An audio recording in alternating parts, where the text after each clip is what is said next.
पाकिस्तान इतना घटिया देश है जो कि जब 300 मरेंगे तब 32 मानेगा। पाकिस्तान चारों तरफ से घिरा हुआ है। अब वो कह रहे हैं कि अफगानिस्तान में तमाम आतंकवाद का अड्डा है। हम इस बात को देखने की कोशिश करें कि तालिबान का जन्मदाता कौन है। पहले भी कह चुका हूं मैं, हर देश भारत नहीं है और डेफिनेटली पाकिस्तान तो हरगिज भारत के आसपास कहीं भी नहीं है।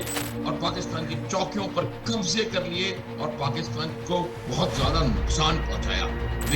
मुसलमान पिछले 40-50 वर्षों में पाकिस्तान ने मारे हैं, उतने मुसलमान पूरी दुनिया में कुल मिलाकर के नहीं मारे गए। नमस्कार, मैं हूं आपके साथ विशाल कालरा। पाकिस्तान और अफगानिस्तान में चल रही जबरदस्त जंग के बीच एक तस्वीर खूब चर्चा बटोर रही है और वो तस्वीर है ये तस्वीर। बड़ा ध्यान से देखिएगा इस तस्वीर को। पाकिस्तान कितने बुरे तरीके से पिट रहा है, ये तस्वीर उस बात की गवाही देती है। यह अफगानिस्तान का नंगरहार प्रांत है और अफगानिस्तान के सैनिकों ने चौराहे पर टांग दी है पाकिस्तान के सैनिकों की पैंट। जी हां, पाकिस्तान के सैनिकों की पैंट उतर गई है। अफगानिस्तान इतने बुरे तरीके से पाकिस्तान को पीट रहा है कि पाकिस्तान को अब समझ नहीं आ रहा कि क्या करे। अफगानिस्तान के नंगरहार में एक चौराहे पर पाकिस्तान के सैनिकों की पैंट को टांग दिया गया है, यह दिखाने के लिए कि पाकिस्तान की कितनी चौकियों पर अब अफगानिस्तान ने कब्जा कर लिया है। अफगानिस्तान पाकिस्तान का बॉर्डर डूरंड लाइन, वहां पर जबरदस्त संघर्ष चल रहा है और अफगानिस्तान का दावा है कि उसने पाकिस्तान की कई चौकियों पर कब्जा कर लिया है। और कब्जा किया तो पाकिस्तान के सैनिक डर के मारे अपनी पोस्ट छोड़कर, अपनी चौकियां छोड़कर फरार हो गए, भाग गए हैं वहां से। वहां पर अपने हथियार छोड़कर चले गए हैं, अपना सामान छोड़कर चले गए हैं, अपने कपड़े छोड़कर चले गए हैं। और ये सामान, ये कपड़े, ये हथियार अफगानिस्तान के जो तालिबान लड़ाके हैं वो अपने साथ लेकर आ गए और टांग दिया है अफगानिस्तान के चौराहों पर पाकिस्तान के सैनिकों की पैंट को, ये दिखाने के लिए कि देखो पाकिस्तान इतने बुरे तरीके से पिटा है, हार मान गया है और भाग गया है डर के। इसी पर बात करने के लिए हमारे साथ मेजर जनरल अनुज माथुर साहब जुड़ गए हैं, डिफेंस एक्सपर्ट। सर, बहुत बहुत स्वागत है आपका। हाँ, मेरे को आपकी बिल्कुल। तस्वीर हम देख रहे हैं कि अफगानिस्तान के नंगरहार में चौराहों पर अब पाकिस्तान के सैनिकों की पैंट टांग दी गई है और यह दावा अब अफगानिस्तान के तालिबान लड़ाके कर रहे हैं कि जब हमने चौकियों पर कब्जा किया, पाकिस्तान इतने बुरे तरीके से डर गया कि अपने हथियार, अपने सामान, अपने कपड़े छोड़कर भाग गया और अब वो पाकिस्तान के सैनिकों की पैंट टांगी गई है चौराहों पर, दिखाने के लिए जश्न मन रहा है अफगानिस्तान में। इतने बुरे तरीके से पिटा है पाकिस्तान। देखिए, पाकिस्तान की आज ऐसी हालत है कि पाकिस्तान चारों तरफ से घिरा हुआ है। आप जिस प्रकार से पाकिस्तान अफगानिस्तान के बारे में जो बात कह रहा है, उसको अगर आप ऐसे देखेंगे तो ऐसा लगेगा कि ये जो पिक्चर मई में हमने दिखाई थी लोगों को, उस पिक्चर का कहीं ना कहीं से एक नकली डुप्लीकेट उन्होंने बनाने की कोशिश करी है। जो बात हमने कही, अब वो कह रहे हैं कि अफगानिस्तान में तमाम आतंकवाद का अड्डा है और अफगानिस्तान आतंकवाद को पालता पोसता है। ये स्वयं इस बात को देखने की कोशिश करें कि तालिबान का जन्मदाता कौन है। और जब हमने ये बात कही थी कि आप लश्कर और जैश ए मोहम्मद और हिजबुल मुजाहिदीन को पाल रहे हैं और वहां से वो लोग हमारे देश में आकर के हमले कर रहे हैं, वारदातों को अंजाम दे रहे हैं, और उसके बाद हमने उनके आतंकवादी अड्डों पर हमले किए विशाल, जिसमें उनके आतंकवादियों को बहुत जबरदस्त हमने नुकसान पहुंचाया, शायद वही पाकिस्तान ने करने की कोशिश करी। ये बात पहले भी कह चुका हूं मैं, हर देश भारत नहीं है और डेफिनेटली पाकिस्तान तो हरगिज भारत के आसपास कहीं भी नहीं है। उन्होंने कोशिश करी काबुल में एयर स्ट्राइक करने की और एक आध जगह एयर स्ट्राइक करने की, कोई उन्हें फायदा नहीं मिला, कोई उनको सफलता प्राप्त नहीं हुई। और इसका परिणाम यह हुआ कि अफगानिस्तान ने पाकिस्तान की चौकियों पर, पूरे बॉर्डर पे 2600-700 किलोमीटर का जो बॉर्डर है उस पे हमले किए और पाकिस्तान की चौकियों पर कब्जे कर लिए और पाकिस्तान को बहुत ज्यादा नुकसान पहुंचाया। देखिए, पाकिस्तान ने स्वयं माना है कि हमारे 32 सैनिकों की मौत हुई है। तो ये भी मैं आपको बता सकता हूं कि ये जो आंकड़ा है कहीं ज्यादा है। आज की अवस्था यह है कि अफगानिस्तान ने जिन पाकिस्तानी सैनिकों को मारा, उनके कपड़े, हथियार उन्होंने लिए और उनको जाकर के चौराहों पर प्रदर्शन में लगा दिया। इससे ज्यादा घटिया बात किसी भी सेना के लिए हो नहीं सकती। पाकिस्तान की सेना अपनी पतलूनें उतारने के लिए प्रसिद्ध है। 1971 याद कर लीजिए, 93,000 पतलूनें उतरी थी ढाका में, और उसके बाद भी हर पहले मौके पर। इसकी वजह है, देखिए पाकिस्तान की सेना का के पास लड़ने के लिए कोई कॉज जो होता है वो मुझे नहीं लगता उनके पास कहा। जब उनकी जो लीडरशिप है वो सिर्फ और सिर्फ अपना काम करने के लिए, अपना बढ़ावा करने के लिए काम करती रहती है, वो हर प्रकार के बिजनेस में लिप्त हैं। उनकी जो लीडरशिप है वो बिल्कुल उनकी जो आर्मी के जो ट्रूप्स हैं उनसे बिल्कुल जुदा है। और यही वजह है कि पाकिस्तान की आर्मी को जो जज्बा लड़ने के लिए चाहिए वो अरुण कहीं ना माथुर कहीं साहब, कम या एक तो समझ में आता है कि हाँ, विशाल, हाँ, हाँ, एक चीज और हाँ, कि वो कम या कहीं ना कहीं कहीं बिल्कुल नहीं है। तो यही वजह है कि वो बहुत जल्द समझ कर सकते हैं।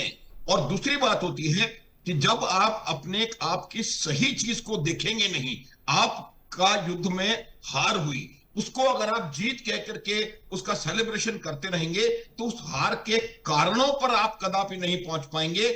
और यही वजह है कि पाकिस्तान की सेना जो कि जानती है उसने मार खाई है, उसको तो पता है नहीं जिसने मार खाई है कि मैंने मार खाई है, कोई कुछ भी बोलता रहे, तो उसका इस वजह से बहुत बुरा हाल होता है। और वही बुरा हाल उसका अफगान बॉर्डर पर आज हो रहा है। और मैं तो ये सोच रहा हूं माथुर साहब कि दुनिया भर में अपना इतना डंका पीटते हैं, पहले ये भारत से पिटे, चलिए समझ में आता है भारत तो बहुत मजबूत है, पाकिस्तान बहुत कमजोर है, लेकिन ये अफगानिस्तान से भी पिट गए, अफगानिस्तान से भी पिट गए। पाकिस्तान की आर्मी की तैयारी है क्या, जो अफगानिस्तान से भी पिट जा रहा है, अपनी सैन्य चौकियां उनके हवाले कर जा रहा है, अपना गोला बारूद, अपना सामान, अपनी पतलूनें छोड़कर भाग जा रहा है? ये ऐसी बेइज्जती पाकिस्तान की कैसे हो रही है? दो चीजें देखिए, एक सैनिक का, मैं आपको बता सकता हूं, कम से कम भारतीय सेना का यह है कि सैनिक का जो हथियार होता है वो उसके शरीर का एक अंग होता है, उसको आप निकाल नहीं सकते। और अगर आपने हथियार छोड़ करके वहां से भागे हैं जैसे कि पाकिस्तानी सैनिक भागे हैं, उससे ज्यादा मेरे को लगता है कोई खराब बात हो नहीं सकती। अब मैं इसकी वजह बताता हूं आपको। जब आपकी ग्राउंड लेवल पे लीडरशिप ठीक नहीं होगी तब तक आप अपने ट्रूप्स को मोटिवेट नहीं कर सकते, आप शैतान सिंह नहीं बना सकते, आप रिजांगला की लड़ाई नहीं लड़ सकते। आपने जो तारागढ़ी में लड़ाई लड़ी है वैसी लड़ाई कोई लड़ नहीं सकता जब तक कि आपकी लीडरशिप आपके साथ नहीं है। पाकिस्तान की लीडरशिप बिजनेस में लिप्त है। पाकिस्तान का जो सुप्रीम है मौलाना मुल्ला मुनीर, वो पाकिस्तान को अमेरिका में जाकर के बेचने में लगा हुआ है। पाकिस्तान की लॉन्ग स्टैंडिंग जो उनकी आइडियोलॉजी है उससे हट करके वो लोग काम कर रहे हैं। उनका प्रधानमंत्री चापलूसी कर रहा है उसका एक। तो मेरा ये कहने का मतलब है कि आप को इस ऐसी हल परिस्थिति में, देखिए एक दो बात मैं आपको बताना चाहता हूं विशाल। पहली बात ये होती है कि economies do not fight, militaries do. Militaries लड़ाई लड़ती हैं, अर्थव्यवस्थाएं लड़ाई नहीं लड़ती। अगर अर्थव्यवस्थाएं लड़ाई लड़ती होती तो अमेरिका को कभी अफगानिस्तान छोड़ के नहीं भागना होता पड़ता, ना रूस को भागना पड़ता वहां से। ये अफगान सैनिक है, अफगान की जो जो जो जो उनकी सेना है वो ऐसी सेना है जो कभी किसी से हार नहीं मानती। आप इतिहास उठा के देख लें, अलेक्जेंडर के टाइम से लेकर के, बीसी से लेकर और आज तक अफगानिस्तान ऐसा इलाका रहा है जहां पर कोई भी आक्रांता आकर के वहां पर कब्जा करके नहीं बैठ पाया, किसी ने भी अफगानिस्तान को परास्त नहीं किया। और रिसेंट हिस्ट्री में बिल्कुल कोई परास्त नहीं कर पाया। 79 में, हाँ 79 में रूस आया वापस, सोवियत संघ आया वापस गया, अमेरिका 2001 में आया, 2021 में $62 अरब के हथियार छोड़ के भागा अमेरिका वहां से। ये बात उनके फॉरेन मिनिस्टर ने भारत में आकर के कही कि भाई पाकिस्तान किसी मुखालते में न रहे, और अगर उसको कोई शक है तो अमेरिका या सोवियत संघ पुराने जमाने का, आज का रूस, उनसे जाके बात कर ले। अच्छा माथुर साहब, एक और बात है, यहां पर इतनी लड़ाई हुई, जब पाकिस्तान को इतनी मार पड़ी, पतलूनें उतर गई, तो पाकिस्तान सीज फायर के लिए गिड़गिड़ाने लगा। जैसे भारत के साथ सीज फायर के लिए गिड़गिड़ा रहा था और ट्रंप को फोन करके कह रहा था कि हमारी जान बचा लीजिए, ये सऊदी को फोन कर रहा है, कतर को फोन करता है कि जान बचा लीजिए हमारी, बड़ी मुश्किल से 48 घंटे का सीज फायर हो पाया है। ये 48 घंटे का सीज फायर, इसकी स्थिति है क्या? और ये पाकिस्तान की तरफ से रिक्वेस्ट की गई है या पैर पकड़े गए कि छोड़ दीजिए 48 घंटे के लिए वरना अफगानिस्तान हमें मिटा देगा? देखिए, पाकिस्तान की सबसे भीख मांगने की जो काबिलियत है ना, वो सबसे बढ़िया है। अगर किसी ओलंपिक में भीख ना मांगने का गोल्ड मेडल होए तो उसमें पाकिस्तान को बिना कॉन्टेस्ट के वो गोल्ड मेडल वो जीत सकते हैं। आप देखिए किसी भी प्रकार से कोई भी चीज, इसका सीधा सीधा उदाहरण आप देख लें कि ये जो पाकिस्तान है जो कि कहता है कि इस्लाम और मुसलमान और ये वो और मुसलमानों का ये खलीफा बनना चाहता है, पूरी मुस्लिम वर्ल्ड का बॉस बनना चाहता है। जितने मुसलमान पिछले 40-50 वर्षों में पाकिस्तान ने मारे हैं उतने मुसलमान पूरी दुनिया में कुल मिलाकर के नहीं मारे गए। आप बांग्लादेश देख लें, आप बलोचिस्तान देख लें, आप खैबर पख्तूनख्वा देख लें, आप इन पाकिस्तानियों ने बाहर दूसरे देशों में जाकर के, चाहे वो गाजा, हर इतिहास उठा के आप देख लें जितना मुसलमानों को इन्होंने मारा है। दूसरा, जितना मुसलमानों की पीठों में खंजर इन लोगों ने भोंका है, अपने खुद के देश की को नीलाम इन्होंने किया है। अभी अमेरिका में जाकर के विशाल इन्होंने क्या किया अपने देश को। यही वजह है कि उनके अंतर में कलह चल रही है। यही वजह है कि जो लाहौर में और मुरीद के में आपने जो बात की, बस मैं एक लाइन उसमें जोड़ दूं, फिर आप ज्यादा बेहतर तरीके से हमारे दर्शकों को बता पाएंगे। ट्रंप की तारीफ करने पर पाकिस्तान के पीएम पाकिस्तान में ट्रोल किए जा रहे हैं। लोग कह रहे हैं कि शहबाज शरीफ को, यानी पाकिस्तान के पीएम को, चापलूसी करने का नोबेल दे दो। ये ट्रंप साहब नोबेल पीस मांग रहे थे, पाकिस्तान के पीएम को चापलूसी का नोबेल दे दो। और पाकिस्तान के नेता, पाकिस्तान की जो जनता है वो अपने नेताओं से पूछ रही है कि हमारे नेता इतने चाटुकार क्यों हैं, ये ट्रंप की झूठी तारीफों के कसीदे वहां पर क्यों पढ़ रहे हैं। अब पाकिस्तान की जनता पूछ रही है शहबाज शरीफ से।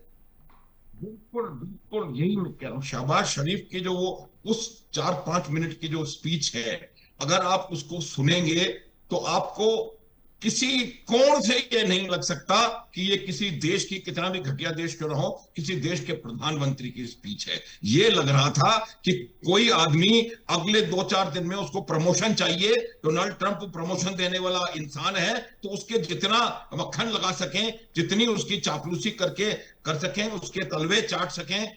बिल्कुल यही शब्द का प्रयोग, हालांकि इस प्रकार की भाषा में मंजूर नहीं करता हूं, लेकिन मैं बाध्य हूं कहने पर कि शहबाज शरीफ ने ट्रंप के तलवे चाटे हैं। और इसी बात पे, ये बात देखिए, कोई भी गैरतमंद राष्ट्र ये नहीं चाहता। आप देखें भारतवर्ष को, किस प्रकार से आपके यशस्वी प्रधानमंत्री ने किसी भी कीमत पे भारत के लोगों के इंटरेस्ट्स के साथ कॉम्प्रोमाइज करना मंजूर नहीं किया। डोनाल्ड ट्रंप ने कनाडा से उनको बुलाया जून में, उन्होंने वहां बहुत डिप्लोमेटिकली उनको मना किया। फिर शर्म अल शेख में उनको बुलाया गया, फिर उन्होंने मना किया और विदेश मंत्री को भी नहीं भेजा, कीर्तिवर्धन सिंह गए। तो ये तमाम चीजें होती हैं। ये एक ऐसे राष्ट्राध्यक्ष का नमूना है जिसके के पास बैकबोन भी है और गुर्दा भी है। जब तक आप, और ये जो पाकिस्तान, देखिए पाकिस्तान की आज की तारीख में समस्या ये है कि पाकिस्तान बहुत अपने भीषणतम आर्थिक बुरे दौर से गुजर रहा है। It is almost economic crisis in Pakistan Vishal. और ये इकोनॉमिक क्राइसिस की वजह से उनको जिस जगह पर जरा भी पैसा नजर आता है वहां उनकी भाषा, उनकी हाव भाव, उनकी बॉडी लैंग्वेज बदली हो जाती है। अच्छा, पाकिस्तान के रक्षा मंत्री, पाकिस्तान के रक्षा, हाँ, एक और उदाहरण दूंगा मैं कि जब यमन पे हमले कर रहा है इजराइल, तब इन्हें कोई वो याद नहीं आया कि वहां जाना चाहिए। सीरिया पे हमले हो रहे हैं, तुर्की पे भी, लेबनान पे हमले हो रहे हैं। 2 साल से उन्होंने गाजा का भरता बना करके रखा हुआ है, और कतर पे उन्होंने 2 गोली छोड़ी तो शहबाज शरीफ 4 बार चले गए 3 दिन में वहां पर। वो क्यों? क्योंकि उस कतर से उनको भीख की उम्मीद है। वो भीख लेबनान से नहीं आ सकती, वो भीख यमन से नहीं आ सकती।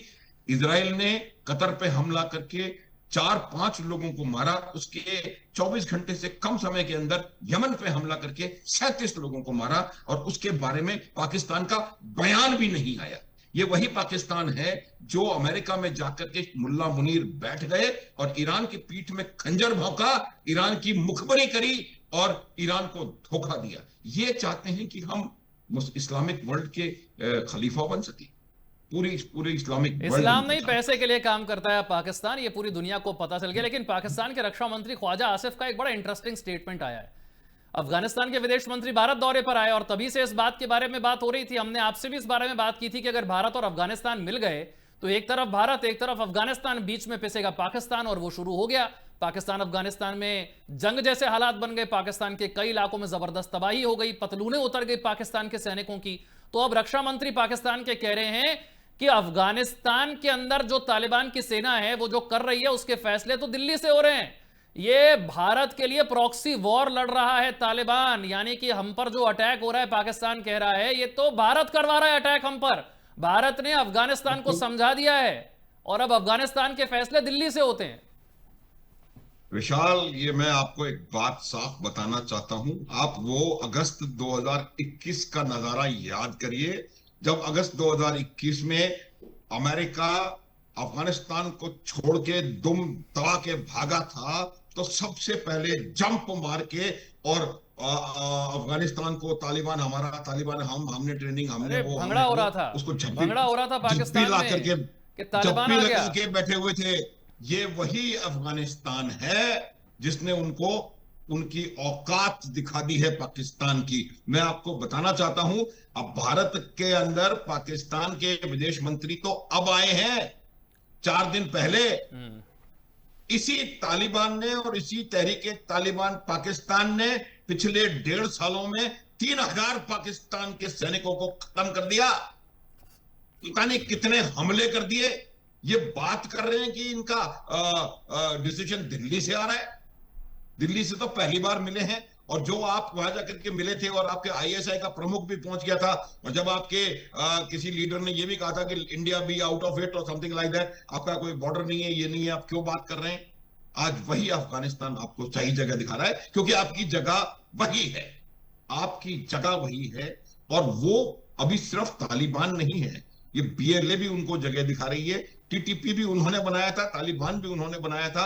बार बार ये बात मैं बताता हूं, आप याद करिए हिलरी क्लिंटन का वो स्टेटमेंट 2011 का, जब उन्होंने पाकिस्तान को कहा था कि अगर आप अपने बाड़े में, बैकयार्ड में सांप पालेंगे तो इस बात की कोई गारंटी नहीं है कि वो सिर्फ नेबर्स को डसेगा, आपको नहीं डसेगा, कोई गारंटी नहीं है। आज वही हो रहा है कि जितने भी आतंकवादी संगठन हैं ये पाकिस्तान के बनाए हुए हैं। आतंकवाद का एपिसेंटर पाकिस्तान है, और आज वही तमाम सांप पाकिस्तान को डस रहे हैं। ये बात याद रखने की है। और भारत अफगानिस्तान के रिश्ते पाकिस्तान के जन्म से कई हजार साल पुराने हैं। भारत एक बहुत पुरानी सभ्यता और बहुत पुराना देश है। पाकिस्तान अबे जुम्मे के जुम्मे 70-80 साल बाद से पहले पैदा हुआ है। झूठ की बुनियाद पे बना हुआ देश है, गफलत की बुनियाद पे बना हुआ देश है, और इसके जो मेन हिस्से हैं वो तमाम ऐसे हैं जो कि पाकिस्तान बनना नहीं चाहते थे, चाहे वो बलूचिस्तान हो, चाहे वो खैबर पख्तूनख्वा हो। अगर आपको याद हो तो खान अब्दुल गफ्फार खान, जिनको कि सीमांत गांधी कहा जाता था, वो काफी समय तक कहते रहे कि मैं भारत के साथ मिलना चाहता हूं। ये तमाम पाकिस्तान जो है, न बंगाल, बांग्लादेश अलग हो गया, और आने वाला समय दिखाएगा कौन कौन कहां कहां जाता है।